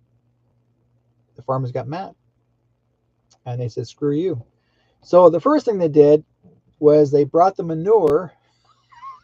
Not one farmer, not two farmers, many farmers brought out the manure spreaders and the manure trucks. I mean, not just 1 ton, not 2 ton, 5-ton trucks. Okay, not just 5 1-ton or 5-ton truck. No, trucks. Okay, I watched the video. There was lineups of manure trucks dropped in front of their parliamentary buildings, where the car lot is, where the cars are parked in front of even the building, and they backed it up, beep, beep, beep, beep, right in front of the parliament building. You either can't get out or you can't get in. They dumped the manure big time. Then they came back weeks later and brought out bales of hay, or bales of straw hay. Yeah, it was hay. And these are not your hay bales as in 3 by 2 by 4. No. The rolls, the big ones. You can't move these suckers. I know. You're talking next farmer. They brought out bales and bales and bales of those rolls and dropped them in front of the buildings where no one can get in and no one can get out. And even they brought the police there, and the police couldn't even move them. Okay. So yes, Alexis, they should be manuring Ottawa. They should. They should do the same thing. But if I say that in my own show, ooh, I might be going behind bars like the rest. But I'm not afraid because I already know who's running this country, and it's not her. So, and it's not him either. There's a bigger person up above that's running this country. Like I said before, we got a lot of, I'm going to use a word once. It's like there's, how do you say this? I want to make it, I want to make it discreet. I want to make it where it hits. You know, our government keeps on spreading the manure in Parliament for years. And now they need to get it too. The manure need to be spread in our country. And you know what? The farmers are going through the same thing here. They were already approached here in British Columbia, where I am. If you see lots of the South Asians, they actually, a lot of farmers, and then they'll say is no, they said no farming or no food, no farmers, or no farmers, no food. Their country in India is having the same problem. There's guys walking around, driving around their vehicles with stickers, large stickers in the back windows. They are struggling in India, okay, because Gates told them if you don't use his seeds, that he'll shut the farmers down. No one has the right. No person has the right to shut down any farmer. I mean, and now they're trying to say that the farmers have to have a license to be a farmer. A what? We never had a license to be farmers. You had to have a license, and then you got to license every animal. See how crooked the government is? They want you to license chickens, license the cows, license on how many cows you got, how many chickens you got, how many turkeys, you name it. Anything to do with livestock, you have to license them. Then you get to pay a fee per license. Now, understandingly, you pay a fee under quota. You're paying for the quota of milk. I understand that part because I know what quota is. There's a milk quota, but the thing is, there's a difference between paying a fee, being part of an organization, milk organization, compared to being a farmer. Okay, this reminds me of a mafia boss. These governments remind me of mafia bosses. Basically, we're going back to the 1930s. They're coming to your home and they're telling you, well, if you want to sell this, you're going to have to pay a fee for protection. That's exactly what they're doing. They're going to make you pay a fee for protection. Well, protect from who? Them. Protection from the government, because the government's going to attack you anyways, no matter what they do. They're still going to go off in the handle and go like, you can't sell this unless you do. And then I've seen where then they started to come up with the idea of start using the SARS to kill the birds. They created, Fauci designed the SARS. Okay, he made it himself. He actually admitted it. That he made it. It's experimental, but he said he made it. And it became from the very time first time the word bird flu came out, he actually said he's the one that created it. And it accidentally got spread out in the air. Yeah, in a plane. Oh, well, let's try this. Shh, shoot it out. It's called chemtrails, folks. And guess who helped them do it? Bill Gates. It's all financed. How do you think they started the AIDS virus? Spreading it in the sky. Guess who created AIDS virus? Fauci. Same people. They want to keep on. It's called depopulation. Depopulation.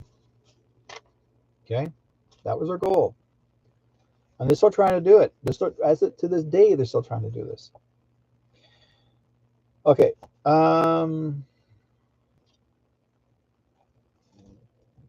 talked about that.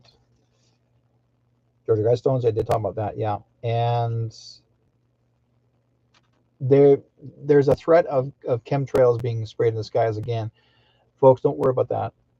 that's all changed now, because now it's the white hats. If you see anything going in the skies, it's not the bad guys. That is the white hats spreading. They're doing spraying.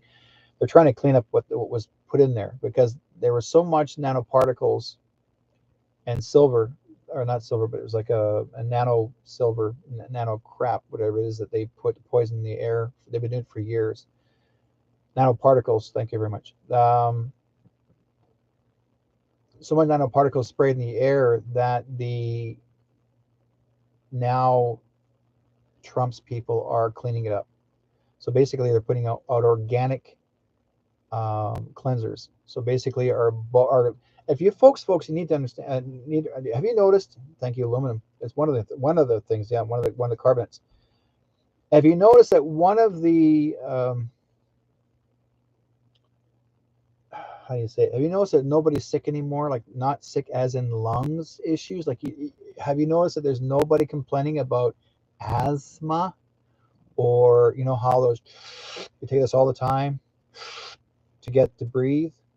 They're not using that. Nobody's actually, like, doctors are even saying, how come no one's actually getting a prescription for those? Because our air is getting clean. Gee, I wonder who's cleaning the air, right? So there's always going to be an elitist, a black hat, a cabal. They're going to still trying to play the role of threatening you, telling you we're going to still keep on spraying the skies. No, it's the opposite. Okay, because there's no way they're going to downsize any more of the population. We will. Again, it's a threat. That's why they use the word CERN. Okay, and when I had Rob and Mix on my program a couple of weeks ago, and we talked about CERN. Okay, CERN, and I said to Rob, I said, to me it sounds like a concern or concerned. Okay, concern, ed. Con means to manipulate. Cern means fear. That's what it is. Concern, manipulating fear. So here's my word on this, folks. Don't worry about it. If you keep on hearing stories about the word CERN, and it's basically people from that work under the cabal that have been doing this for such a long time, and it's gone too far. It's gone too far, where they are trying to do everything what's left of it. It's just basically what's left is this leftover residual fear, and they're going to keep on doing this for the next. They're going to still try and do for the next couple more months, and sometimes it'll build up to the point that people go like, oh, "It's driving me nuts. When's this thing over?" Because I know Tom in the chat room is going like, "When is this coming?" And when's the med beds coming out? Tom's asking. Yes, the med beds are here. They're in the military bases, but I just have to wait. They will let you know. It'll be within this year. I can't give you a direct time. I thought I was going to get the direct time, and then it got suddenly changed, and I don't know why. So, but it will be within this year that the med beds. What will happen is the med beds will come out at the same time as the Nisara Jasara. When all that comes out at the same time, all the wonderful things. Okay, so let's see. So it's like I always tell people, what's a med bed? Oh, phone me now, I'll tell you. They are better than the hospital. How about that? They are better than a doctor. They are better than a nurse. They are better than having an operation. That's what I'll tell you what it's like. And I've been on one years and years ago. And I wouldn't be here right now if it wasn't for it. And that was back in 2002. Let's see here. What else we got here? White House exposing truth of past one. Oh yeah. Have you guys noticed that the White Hats have been I'll say the White Hats. There are some people on on Telegram that have been bringing out film of the early 1800s, and the colored film, not manipulated film, but colored film, early 1800s, of historical, mechanical, um, electronics items that were made back then are now items today, and they say they just discovered these, which they did not. These were over 100 years old. I mean, basically, the original discovery of the items that were made back then in the early 1800s now is, they're calling it new discovery. It's not. It's just rehashing what was taken away from you. The Rothschilds removed over 100 years worth of truth. They didn't want you to be smart, learn about be intelligent. They wanted you to be dumbed down so they can control you. This is what this whole thing is about, folks. It's all new world control. And the only way they can remove that, to have you play the role of not knowing what's going on and have you believing what they want you to believe, they would remove some, they remove things away from you that you cannot have or participate anymore. So their first goal was to destroy the cities. They would burn down a city. So they burned down Chicago. Ah, you didn't know that, did you? They are the ones that were responsible for burning down Chicago. The Bilderbergs and the Rothschilds are the ones that destroyed Chicago. And then they rebuilt Chicago. Why did they rebuild Chicago? Why were so many cities on fire? Because they was advanced. It was way in advanced in itself, that it already had electricity before electricity was actually rediscovered. It already had all of its power centers long before coil power centers back in the late 1700s. And they'll tell you, oh no, those didn't exist. Yes, they did. There was drawings, there's pictures, there's photographs of these items that were done late 1700s, early 1800s, and yet you weren't supposed to know, because all of those discoveries were placed into the Smithsonian Museum and away from you to see the truth. The Smithsonian, okay, is known to hide away a lot of true history that was exposed, including giants. They got bones, full skeletal structures of giants that are between 9 and 25 feet tall in their museum basement. Like, there's miles and miles and miles of building that they had all these stored away. And sometimes they were ordered by the elites to destroy these bones or skulls or whatever have you. And you'll see some skulls that are actually the size of a car. And then someone else says the other day, oh, well, that's just fake. No, they're actually photographs. These are black and white photographs of a skull. And it's not even, oh, that's probably clay. They just made it look like it's real. No, folks, don't be so stupid. I know giants existed because I've seen film of them walking in the streets. Film, okay? Giants, 12 feet tall, 14, 16 feet tall, walking in the streets in a black and white film. And this is early 1800s. I've seen them. If you want to see them, go to Telegram, okay? Go on Telegram and type in the word Tartarian. Tartarian. Tartarian. Tartarian. There's a fellow who actually works. He's the one that's bringing out all, and he's exposing the truth. He's sharing the truth. You get to see all the filming, all the history. This guy is phenomenal. He's a researcher, but he's been finding all these items that he's been given opportunity to share with you.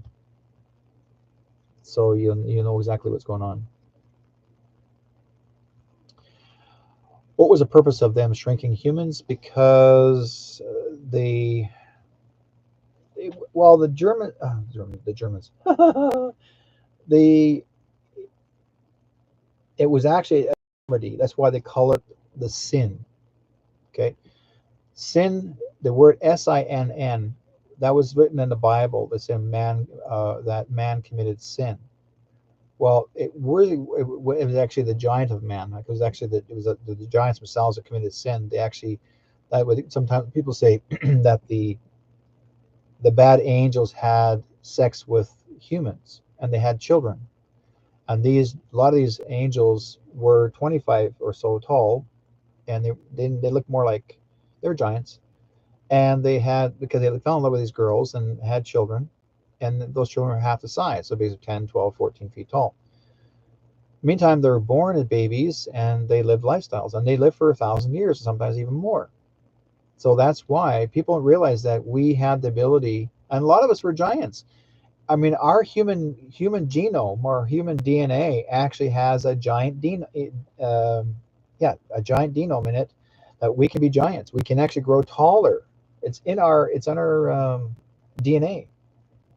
But that part of DNA was cut down because of the Rothschilds, the Rockefellers, the Bilderbergs, and all them. They're the ones that messed with us. They're the ones that made sure that we did not live long enough past even 75 or 80 years old. They were trying to even shorten our lives even more because they want to keep the world in control, the public in control.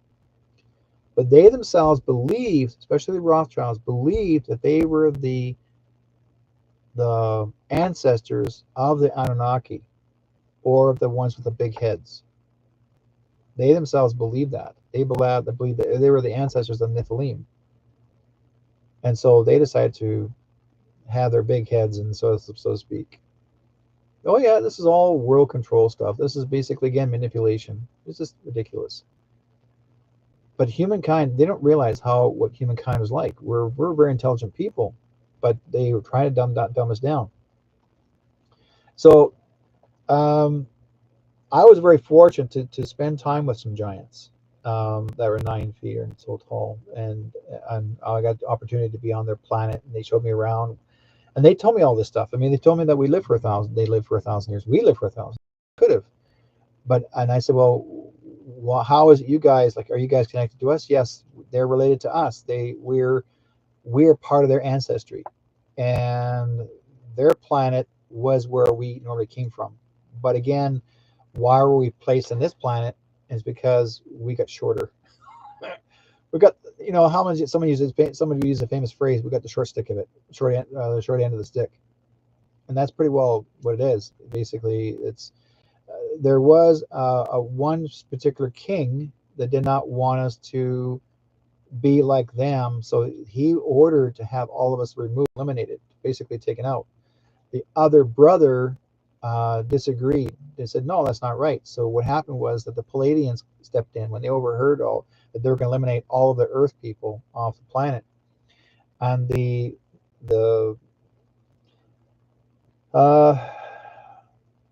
there was like 3 Arcturians. The Palladians stepped in. Another group of people, things, about 3 different groups of extraterrestrials. They're like us too. They stepped in and told those people, you cannot do that. You can't get rid of them. You brought them in this world. They're human like you. They have to have a life. They have that right to have that life. And so God basically gave us that life of that soul, that spirit, and this is who we are. We have been around for thousands and thousands and thousands of years. Our lifestyle here on this planet is not just 20,000 years ago. We have been here for millions of years. And like, I remember one lady one time said to me, I remember seeing the dinosaur, and I'm seeing mankind, and she says that the dinosaur and the dragons were here at the same time as humans. There's actually pictures now, photographs and pictures, and I did not know this until just recently. I just got the picture sent to me just a few days ago. There are photographs and pictures of brontosauruses, okay, people using brontosaurus as like a cow to pull wagons. People are using stegosaurus as like a cow to pull a wagon. People are riding on the backs of brontosauruses. I'm not kidding you. This is the real, true stuff. This is real truth. This is what really is. And so anybody tells me, oh, clip art. No, it's not. Oh, anybody can do this. No, it has nothing to do with that. And don't forget, folks, computers did exist back then too. Hello. Okay. We're not backwards. We were forced to go backwards. A computer, if you look at some of the old photographs and some of the statues in Egypt and other parts of the world, you'll always see a statue holding this in their hand, doing this. Hello, it's a pad, right? Or look like a pad that's open this way, okay, fold it down, and there's an extraterrestrial doing this, da, da, da, da. And that's there. It's a statue. That means that these things existed a long time ago. So,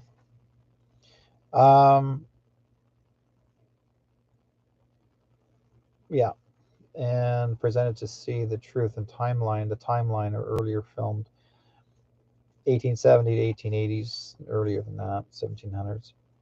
So we have been, and now there, the white hats have access to and special machines called the Operation Looking Glass. They have the ability. This particular machine, actually, there's maybe two or three. One of the original machines was found in the Vatican. The Vatican actually see the past, and apparently somebody supposedly had seen or witnessed the. I think it was the signing of the American Constitution on film. Like basically, it was on this particular screen. So the white hats use this. They get to watch the past. They get to see that. Yeah. So what was the purpose of the shrinking humans? Okay. And they didn't need a plug. No. Because again, a lot of our batteries were infinite batteries. So again, that's going to be coming out soon, folks. We won't have to need a battery hookup through a specific plug-in. It'll automatically be there. The power will always be automatic. And here's the interesting part. It's not going to be anything with radiation in it. It will be organic. So we're going to have a new cell phone come out. It's called a Q phone. Q phone. And it's based under Tesla's work. Okay, Tesla, as well as the guy who created Apple. Those two folks were working together, and they're the ones that created the Q phone. And that will be coming out very, very, very, very soon. Within, I would say, by the end of this year. Maybe by the end of this year, beginning next year. The Q phone is coming out, and the Q phone is way better than all the cell phones. But I will warn you, I'm giving you a huge heads up, folks. A lot of websites are going to go down. They're going to crash. And because once the Q phones come out and the new computers and the new, I'm giving you warning. I'm serious.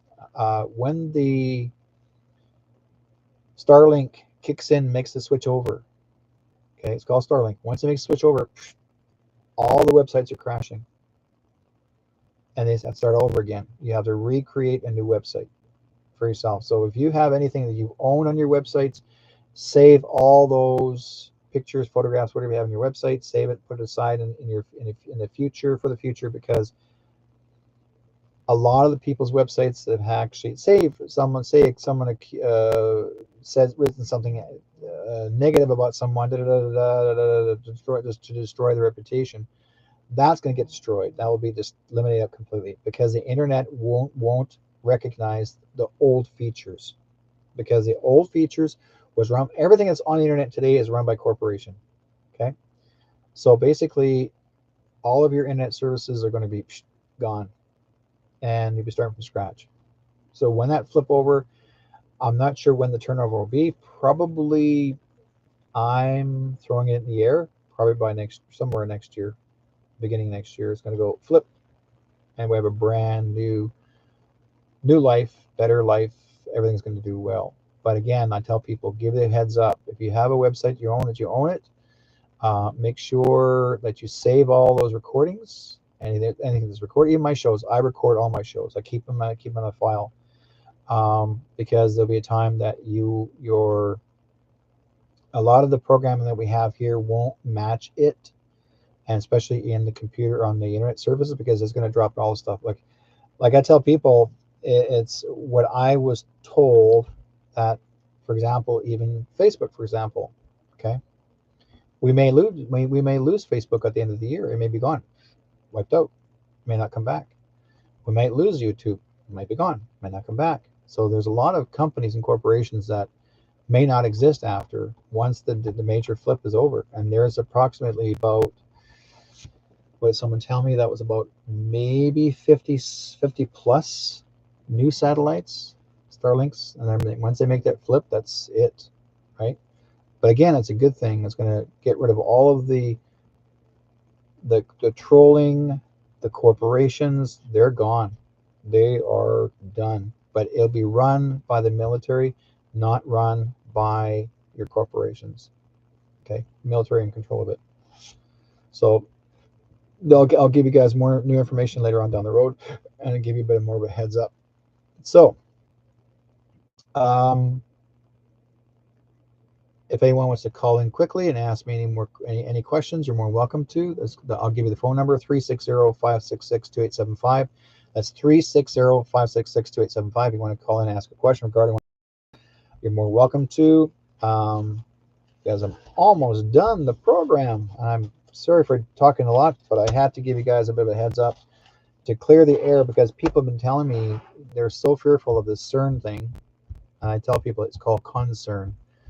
Don't be concerned, because you're being manipulated to carry fear, and that's not what this is about.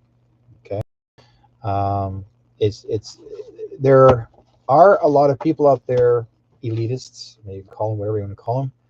These are leftover people that are trying so hard to scare us, to say that, oh, I have control, I can tell you what to do, but no, ain't gonna happen. So what about the Hoover Dam? What I'm understanding, the Hoover Dam, they may take it out. They may go, I don't know. Not likable. I think what's under it, they had to clean it up from under it, because there's some bad people in there, really bad people. And where I live out here in British Columbia, where the Coquihalla Highway is, there was an area that there was last year we had a washout, and there was what I understood, there was in that area where the Coquihalla Highway goes up, there was an underground city under it, and it was actually a submarine base, which was controlled by the Chinese Communist Party. The Chinese military had that underground base, and so Trump's people blew it up. Within a minute, the submarines went, and the ground went over it. So, gone. That's why we had the flood, because they had to flood out whatever's, all that water that came to the surface was actually from the underground ocean. That's underground, under the, not just a lake, it was an ocean. It was under the Coquihalla Highway. So they had to clean it all up. But the funny thing is, or the crazy part was, that people don't realize the military came out to help on that one, to fix it, to get the people up from under that were actually still stuck on the highway when it took place. I think that possibly there could have been a loss of one life or 2 lives. I'm not sure, but I know I remember seeing a photograph of a semi truck that didn't get through. So I'm not sure if the guy survived it or not, but some people say that some people did not make it. But again, that had to happen. The casualties of war. They had to stop some people from invading, because that was their goal, was to take out our country. So they got rid of 2 Chinese submarines, and military submarines. They went down, and I'm not. There's more to it. Like I said, I've been shown some stories about it. But we'll see what happens. You'll hear more about it later on down the road. Yeah, that's why we had the major flood in Chilliwack. That all came down that direction, and all the farmers lost their property and animals. That will be compensated later on by Trump's people. They'll compensate after, so they won't have to worry about it. It'll all get better. They'll be compensated. That's just the way things are at times. Because that area that valley itself was not meant to be as farmland. That was actually one time a lake, and the corporation came in, and back in 1932, early 32, and they came in and they created a water table. Like, they basically blocked it up like a dam, and they emptied it all out and turned it into farmland because they needed to make money. So Trump's people basically had to flood it out for a reason, because there's some nasty people down below in the underground city, underground tunnels, and that had to be cleaned up. Because we still have aliens taking more people, because that's where they were. Remember, I kept telling you guys, in Abbotsford and Chilliwack, there are sightings of extraterrestrials in that area. Well, because they were living there underground. No one listened to me, and I told people that a long time ago. Long time ago, before all this COVID thing started. Oh, yeah. Okay, you'll find out. Guess what? I'm going like, yes. Yeah, there's some good ones and some bad ones. And one of the people, my friend Johnny Enoch, and his son's friend, myself, were in Chilliwack, and we found footprints. There was actually some girls that were abducted by extraterrestrials. They looked like insects, giant, tall, 7-foot tall insects, insectoids, I guess we'd call them. And took these girls, took them on their ships, and then they had been examined, and then they were released. The girls were quite scared, but they told us they were taken from that one particular area. So we went there, and the young man found the footprints of the insectoids.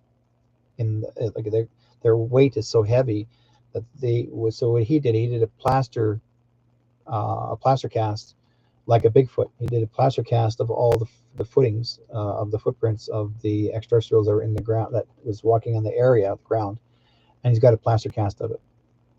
So first time a plaster cast of an alien walking on ground, or more than one possibly. Yeah, we have the proof, and that was up in Abbotsford, between Abbotsford and Chilliwack. Anyways, well, folks, I thank you guys for being part of this program. And next week I'll have to talk to you guys next week. But we got a lot of stuff to talk about, more new stuff coming up, and we're running into the month of July. Now, those of you folks that are in this area where I live.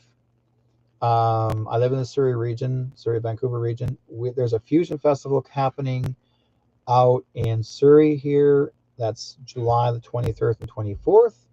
I will be in the Indigenous Village. You'll find me in a 30-foot teepee. You'll see 2 beaver pelts, one each side of the doorway. That's my tent. That's my tent, my teepee.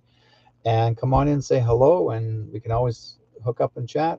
And that's where I'll be. I'll see you guys at the Fusion Festival. It's an international festival. The festival is celebrating all international countries, and I'll be in the Indigenous Village. You can't miss me. I'm one of the guys that's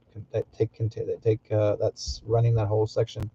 But anyways, we'll talk to you guys next time. And in the meantime, be good to each other. May God be with you guys all. We need have some fun once in a while. It's getting to be where people are beginning to get so worried about each other, or so worried about their lives. But don't worry, you're all doing well. Talk to you guys next week. Everyone loves, everyone cries. Round the world we're all alike. So why is the war? Why do we fight? There's one seed, one time, one hurt. So you and I gotta learn to live together. When one hurts, when one needs, we all gotta learn together. Peace, make peace, make peace, peace. Alright, isn't it time, brother, stop dying? Isn't it time, mother, stop crying? Stop the fighting and the hate. Gotta make peace before it's too late. There's one seed, one seed, one herb. So you and I gotta learn to live together. When one hurts, when one needs, we all gotta learn to live together. Peace, in peace, in peace, alright. Never peace, peace, together.